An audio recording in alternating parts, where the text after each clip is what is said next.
নমস্কার, গল্প উল্লাস চ্যানেলে আপনাদের সকলকে স্বাগত।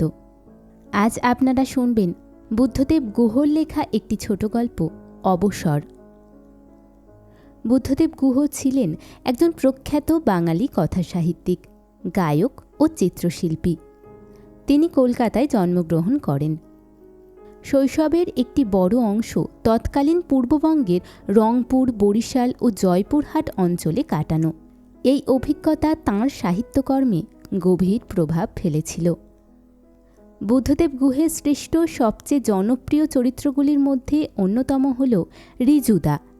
এছাড়া তাঁর উল্লেখযোগ্য গ্রন্থগুলির মধ্যে রয়েছে মাধুকরী, কোয়েলের কাছে, সবিনয় নিবেদন, জঙ্গলমহল প্রভৃতি।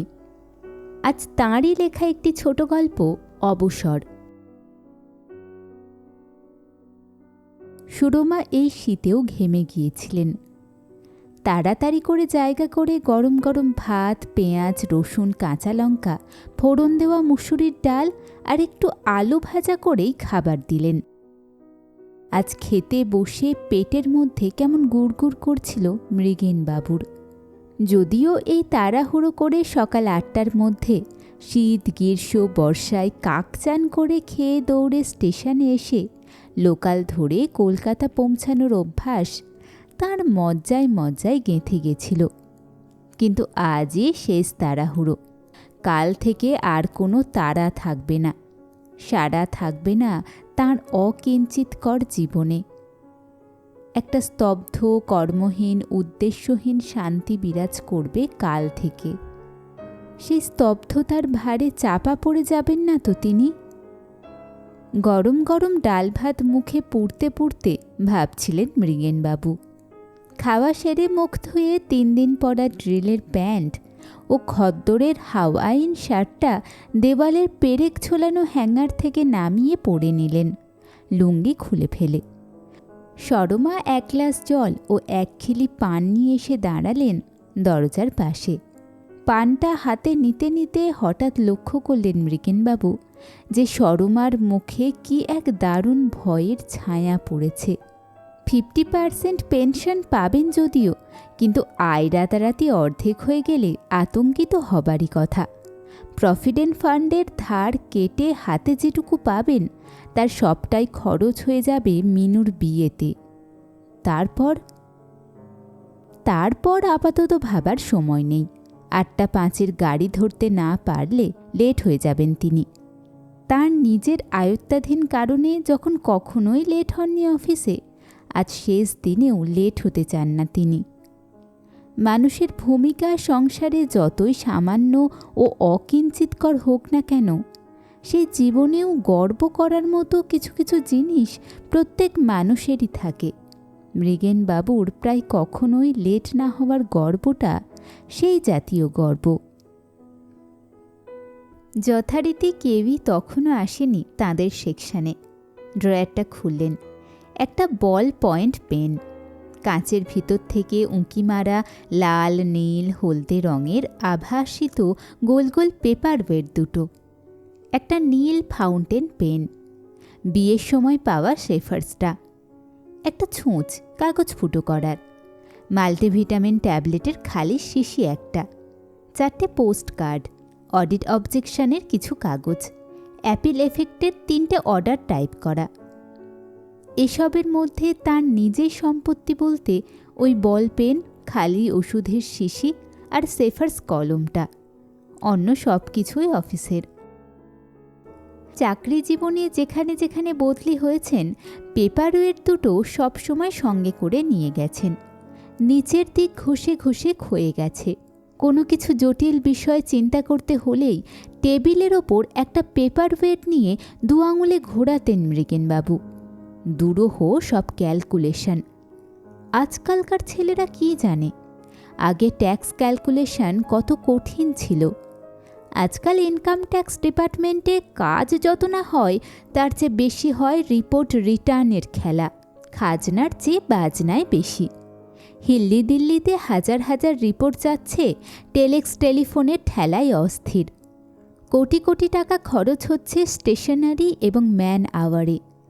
কিন্তু মৃগেনবাবুর মনে হয় যে আজ অবধি যেসব রিটার্ন রিপোর্ট গেছে অফিস থেকে তার শতকরা 90% ভুল অথবা অনুমানের ভিত্তিতে তৈরি। পুরো ব্যাপারটাই একটা ফার্স।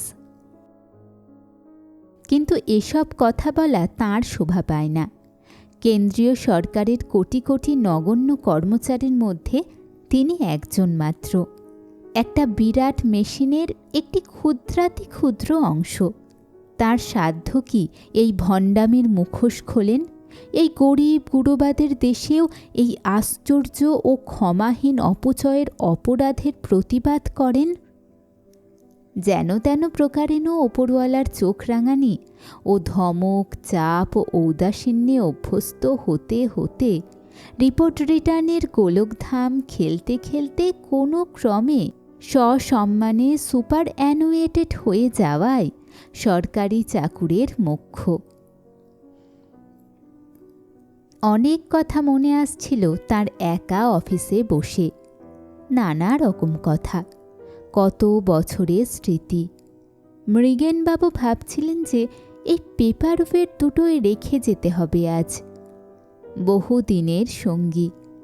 রেখে যাবেন আরও অনেক কিছু, বুকের মধ্যের অনেক বোধ, সহকর্মীদের ছোট ছোট ঈর্ষা, পরশ্রী কাতরতা, অবিবেচনা এবং মহত্ব, ভালোবাসা, সহমর্মিতাও। বুক খালি করে চলে যাবেন আজ বিকেলে।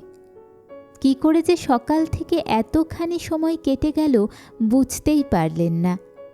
সকলেই নিজের নিজের কাজ এবং অকাজ নিয়ে ব্যস্ত। উনি যে আজ রিটায়ার করবেন এই মর্মান্তিক খবর নিয়ে অন্য কারোর কোনো চাঞ্চল্য নেই মনে হলো। অভিমানে লাগলো বড় মৃগেনবাবুর। গলার কাছে কি যেন দলা পাকিয়ে উঠে আসতে লাগলো। টিফিনের সময় ক্যান্টিনে গিয়ে এক কাপ চা খেলেন মৃগেনবাবু। ক্যান্টিনে যে ছেলেটি কাজ করে সে তার বিশেষ পরিচিত। সে জানে না যে মৃগেনবাবু আর কখনো আয়কর ভবনের ক্যান্টিনে চা খেতে আসবেন না। ছেলেটিকে কিছু বললেন না মৃগেনবাবু।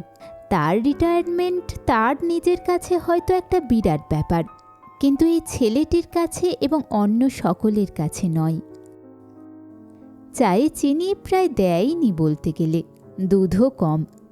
তবুও কিছুই বললেন না মৃগেনবাবু। আজকের দিনটিতে কারো কাছ থেকে কিছু চেয়ে নিতে চান না তিনি। যে যা দেয় ভালোবেসে, যতটুকু দেয় শেষ দিনে, তাতেই খুশি তিনি। লিফটে উঠে নিজের সেকশনে চলে এলেন তিনি চা খেয়ে। কেঁদে টেঁদে ফেলবেন না তো? দুপুর থেকেই মনে মনে নিজেকে শক্ত করতে লাগলেন। হেমেনের সঙ্গে একটা তুচ্ছ ব্যাপার নিয়ে ঝগড়া হয়েছিল কয়েক মাস আগে। এ নিয়ে তিনি দুঃখিত ছিলেন। অন্যায়টা হেমেনেরই, তার নয়। এ অফিসের হাকিমরা কখনোই নিজের চেম্বার ছেড়ে সেকশনে আসেন না। তাই কে কাজ করে এবং কে করে না তা জানার কথা নয়। ফলে যে বোকারা কাজ করে তারা কাজ করেই মরে, এবং যে চালাকরা ফাঁকি মারে তারা সারা জীবন ফাঁকিই মেরে যায়। যেহেতু এটা সরকারি অফিস, যেহেতু এখানে বেশি কাজ করলেও মাইনে বাড়ে না, ফাঁকি মারলেও মাইনে কমে না, চাকরি যাবার তো প্রশ্নই ওঠে না। সেখানে কতিপয় বোকা লোক পুরো দপ্তরটাকে বছরের পর বছর গন্ধ মাদনের মতো নিজের ঘাড়ে বয়ে বেড়ায়। ছোট বড় চাকুরে ওই মুষ্টিমেয় মানুষগুলি কোনোদিন হাত নামালে হুড়মুড় করে প্রশাসন ভেঙে পড়বে। সরকারের আদ্যশ্রাদ্ধ সম্পন্ন হবে সেদিন। একটু অন্যমনস্ক হয়ে পড়েছিলেন মৃগেনবাবু। কত কমিশনার দেখলেন, নারগোলওয়ালা, জনসন, অহেন্দ্র চৌধুরী, ভালো ভালো ওপরওয়ালাও ছিল। চাকরির শেষ দিনে চাকরি সংক্রান্ত অনেক মূল ও গভীর কথা আজ মনে আসছে। আবর্তের মধ্যে থাকলে আবর্তকে দেখা যায় না।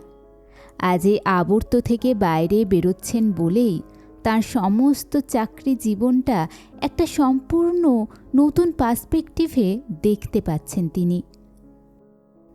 হঠাৎ কে যেন পেছন থেকে বলল, মৃগেনদা। মৃগেনবাবু চেয়ে দেখলেন হেমেন। উঠে দাঁড়িয়ে বললেন, বসো বসো। হেমেন ঝগড়ার কথা কিছুমাত্র উল্লেখ না করে বলল, আপনি চলে গেলে আপনার দাম বুঝতে পারবো আমরা। মৃগেনবাবু বললেন, তাই? হেমেন মুখে আর কিছু বলল না। মৃগেনবাবুর সামনে বসে রইল কিছুক্ষণ, ওর চোখের দিকে চেয়ে। প্রকৃত বাঙালিরা মুখে ভালো কথা বলতে পারে না, তারা চোখ দিয়ে কথা বলে। হেমেনও তাই বলল। শীতের বেলা আজ বড় তাড়াতাড়ি পড়ে গেল, জীবনের বেলার মতন, প্রেমের বেলার মতন। প্যারাডাইজ সিনেমার অ্যাসবেস্টের ছাদে এবং কার্নিশে কতগুলো পায়রা উড়ে উড়ে বসছিল। আকাশটা ম্লান হয়ে গেছে, কোনো রং নেই। আকাশে এবং মৃগেনবাবুর বুকে একটা দম বন্ধ ভাব। ঘড়ির দিকে তাকালেন মৃগেনবাবু, 4টে বেজে গেল। রাজেন, অনুপ, শ্যামল, সুনীল সকলে হঠাৎ একসঙ্গে হইচই করে ঘরে ঢুকল। একটা মালা, হাঁড়ি ও চাঙাড়িতে সন্দেশ, রসগোল্লা, সিঙাড়া সব নিয়ে এসেছে ওরা। ওদের দেখে ঘরের অন্যান্য সকলেই চেয়ার ছেড়ে মৃগেনবাবুর টেবিলের সামনে এসে ভিড় করল। মৃণালিনী এই ডিস্ট্রিক্টে সবচেয়ে কম বয়সী মেয়ে, এলডিসি হয়ে সবে ঢুকেছে 2 মাস হলো। মৃণালিনীর ওপর ভার পড়ল মৃগেনবাবুকে মালা পরানোর। দেখতে শুনতেও ফুটফুটে মৃণালিনী খুব সপ্রতিভও বটে। মৃণালিনী এসে মালা পরালো, হাততালি পড়ল। অন্যান্যরা হাতে হাতে ক্যান্টিন থেকে চেয়ে আনা প্লেটে খাবারগুলো সাজিয়ে ফেলল। হরিপদকে ক্যান্টিনে পাঠানো হলো বড় কেটলি করে চা আনতে। মৃগেনবাবুর সামনে চেয়ার জড়ো করে সকলে বসল। মৃণালিনী বলল, কি মৃগেন্দা, আর তো আপনাকে জ্বালাবো না। ঠিক বললেন মৃগেনবাবু। নলিনীবাবু এক কোণে চুপচাপ বসেছিলেন। নলিনীবাবুর রিটায়ারমেন্ট আর 2 মাস পরেই। কোম্পানির ডিস্ট্রিক্টের এই অফিসে মৃগেনবাবুর পরে নলিনীবাবুর বিদায়ের পালা। মধ্যবিত্তর জীবনে এই দিনটি জন্ম, মৃত্যু, বিবাহের দিনের মতোই একটি বিশেষ দিন। নলিনীবাবুর বাড়িতে বৃদ্ধ মা বাবা, বিধবা বোন এবং বিবাহযোগ্য বোনঝি। নিজে ব্যাচেলার তিনি। সারা জীবন অন্যের জন্য, অন্যের কারণে খেটে গেলেন। রিটায়ারমেন্টের পর কি হবে, কি করে চলবে, এসব কথা মনে আনতে চান না তিনি। মনে এলেই হাত পা ঠান্ডা অবশ হয়ে আসে। অনুপ ডাকল, ও নলিনীদা, এদিকে আসুন। হ্যাঁ, বললেন নলিনীবাবু, কিন্তু গলার স্বরটা কেমন ঘর ঘর করে উঠল। অনুপ বলল, আসুন। হ্যাঁ কি, মৃগেন্দা কি আর কাল আসবেন? সুনীল মৃগেনবাবুর টেবিলটা নেবে কাল থেকে। টেবিলটা জানালার পাশে, একটু আকাশ দেখা যায়, ওয়াটারলু স্ট্রিট এবং ক্রুকেট লেনের কিছু পুরনো ধূসর বাড়ি। এক চিলতে আকাশে কয়েকটা নতুন মাল্টিস্টোরিড স্কাই স্ক্যাপার, প্যারাডাইজ সিনেমার অ্যাডবেস্টের ছাদ, এসব চোখে পড়ে। তবু তো আকাশ, মুক্তির উপায় না হলেও আভাস, এই বা কম কি। সুনীল নেবে টেবিলটা, কিন্তু রাজেনেরও লোভ ছিল।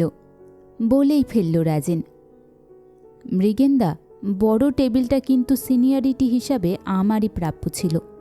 চলে যাবার দিনে আপনি একটা অন্যায় কাজ করলেন, ভুল করলেন একটা। মৃগেনবাবু স্বগতোক্তির মতো বললেন, রাজেন, কেরানিরা কি কখনো ঠিক কাজ করে? ন্যায় কি করে কখনো তারা? চলে যাবার দিন আর আমার মন খারাপ করে দিস না এসব কথা বলে।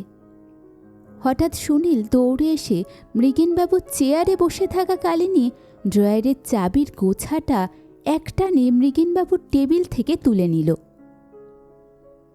নলিনীবাবু এতক্ষণ মৃগেনবাবুর এই রিটায়ারমেন্টের দিনের ফেয়ারওয়েলে একেবারেই বিযুক্ত ছিলেন। যদিও চাঁদাটা ঠিকই দিয়েছিলেন সকলের অনুরোধে, কিন্তু সুনীল ওই রকমভাবে মৃগেনবাবুর সামনে থেকে চাবিটা ছিনিয়ে নেওয়ার সঙ্গে সঙ্গে হঠাৎ টিভির অ্যান্টেনার মতো ঝাঁকড়া এবং কুঁজো হয়ে দাঁড়িয়ে উঠে বললেন, হচ্ছে কি? হচ্ছেটা কি?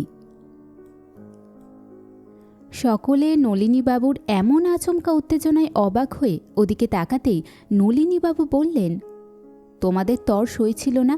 মৃগেনের তো আজও 5টা অবধি চাকরি আছে নাকি নেই? ওই টেবিলের মালিক তো 5টা অবধি ওই।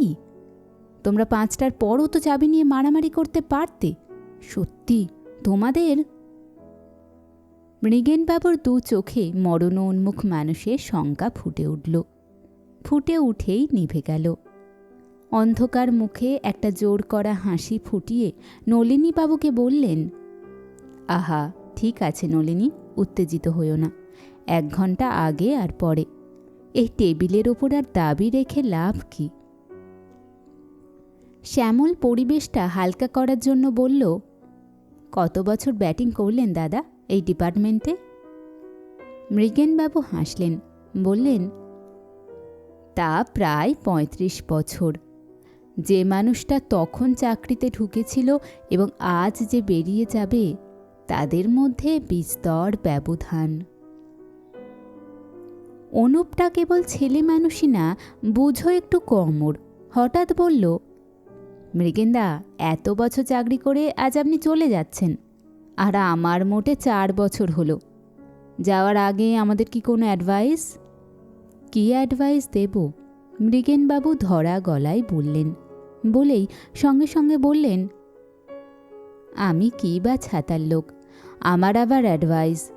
তবে হ্যাঁ, একটা কথা বলবো, লাইলো আমরা বনতুলসীর ঝাড়, বাড়াবাড়ি আমাদের মানায় না, বুঝলে? বা, তাহলে আমরা সকলেই কি ছাতার লোক? আমরাই তো সংখ্যায় বেশি। অফিসার কজন? আমাদের কি কোনো কন্ট্রিবিউশন নেই অ্যাডমিনিস্ট্রেশনে? মৃগেনবাবু একটা সিগারেট ধরালেন। প্যাকেটের শেষ, জীবনেরও শেষ। সুরমাকে কথা দিয়েছেন যে রিটায়ার করার পর সিগারেট খাওয়া ছেড়ে দেবেন।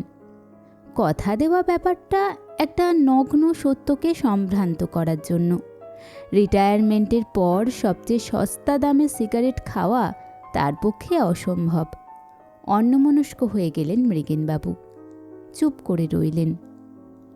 অনুপ আবার বলল, চুপ করে রইলেন যে?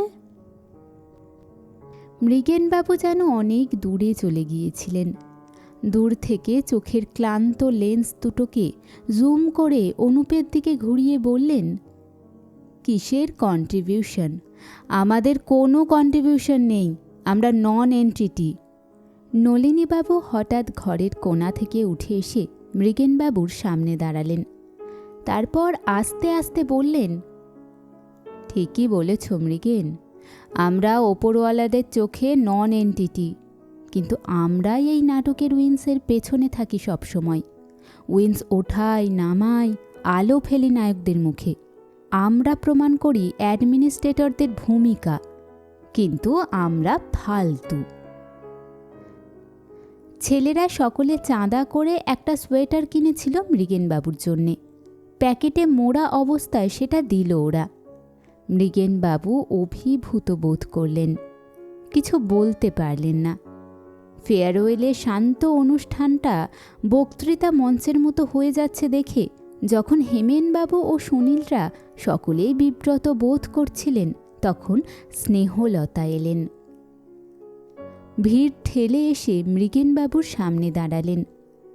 মৃগেনবাবু চোখ তুললেন। স্নেহলতা এখন পোদ্দার কোর্টের অফিসে।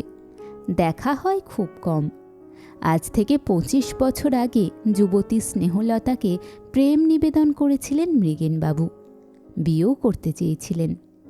স্নেহলতা তখন একজন ইন্সপেক্টরকে ভালোবাসতেন। এখন তিনি অফিসার। জানতেন না মৃগেনবাবু, বোকামি করেছিলেন। কিন্তু তাঁকে দুঃখ না দিয়ে বুদ্ধিমতীর মতো স্নেহলতা বলেছিলেন, যাকে মানুষ ভালোবাসে তাকে কখনো বিয়ে করতে নেই। স্নেহলতার বাড়ি ছিল বরিশালে। হ্যান্ডব্যাগ থেকে একটা ছোট্ট প্যাকেট বের করে বলল, খান মৃগেনদা, আপনার জন্যে বানিয়ে এনেছি। মৃগেনবাবু হঠাৎ লক্ষ্য করলেন স্নেহলতারও কপালের চুল পেকে গেছে, গড়ন ঢিলে ঢালা হয়ে গেছে। বয়স বড় নির্লজ্জ, নির্দয়, কারোর রেহাই নেই এর হাত থেকে। স্নেহলতা বসেই রইলেন, বললেন, চলুন একসঙ্গেই বেরোব। তারপর অনেক এলোমেলো কথা, চেঁচামেচি। তারপর ছেলেরা একে একে চলে গেল। প্রায়ই কেউ না কেউ রিটায়ার করে কোনো না কোনো সেকশনে। ফেয়ারওয়েল দেওয়াটা ভদ্রতা, কিন্তু তা নিয়ে বেশি সময় নষ্ট করলে চলে না। প্রত্যেকেরই ট্রাম, বাস, ট্রেন ধরতে হয়। ওদের জীবনে আনন্দ অথবা বিষণ্ণতার কোনো সময় নেই। শুধু হেমেন আর নলিনীবাবু ছিলেন, আর স্নেহলতা। মৃগেনবাবু উঠলেন। হাঁটুটা কেমন যেন কেঁপে উঠল। লিফটে নেমে আয়কর ভবনের সদর দরজায় এসে হেমেন আর নলিনীবাবু চলি বলে দুদিকে চলে গেলেন। বলল, মাঝে মাঝে আসবেন। বড্ড ভিড়, সিনেমার লাইনের চিৎকার, ট্রাম, বাস, গাড়ি আর মানুষের আওয়াজ। দূর থেকে শুনলে মনে হয় একটা গোঙানি, বড় যন্ত্রণার, বেদনার নৈব্যক্তিক গোঙানি। স্নেহলতা বেন্টিং স্ট্রিট ধরে কিছুটা মৃগেনবাবুর সঙ্গে হেঁটে এলেন। মুখে কোনো কথা হলো না। দুজনের হৃদয়ে হয়তো 25 বছর আগের অনেক কথা ফিরে আসছিল। তখন কলকাতা যৌবন ছিল তাঁদের দুজনেরও। স্নেহলতা দাঁড়ালেন, বললেন, আমি 25 নম্বর ধরব মৃগেনদা। তারপর বললেন, মিলির বিয়ের সময় নেমন্তন্ন করব, আসবেন কিন্তু। মিলি? অবাক হলেন মৃগেনবাবু। বললেন, মিলিরও বিয়ের বয়স হয়ে গেল? এই তো সেদিন হলো, পিজিতে হয়েছিল না? স্নেহলতা হাসলেন, বললেন, 23 বছর বয়স হয়েছে ওর। মৃগেনবাবু যেন ধাক্কা খেলেন একটা। কথা ঘুরিয়ে বললেন, তোমার কর্তা কেমন আছেন? এখন তো যেন কোথায় posted? Stand road, Middleton road, না 3 নম্বরে, তাই না? ভালোই আছে, স্নেহলতা বললেন। তারপর বললেন, মিলির বিয়েতে না এলে খুব রাগ করব। বলেই হঠাৎই বললেন, মিলি তো আপনারও মেয়ে হতে পারত। মৃগেনবাবুর চোখের সামনে হঠাৎ এক ঝাঁক সাদা নরম পাখি উড়ে এসে বসল। নাকে রাস রাস কামিনী ফুলের গন্ধ এলো ভিড় করে।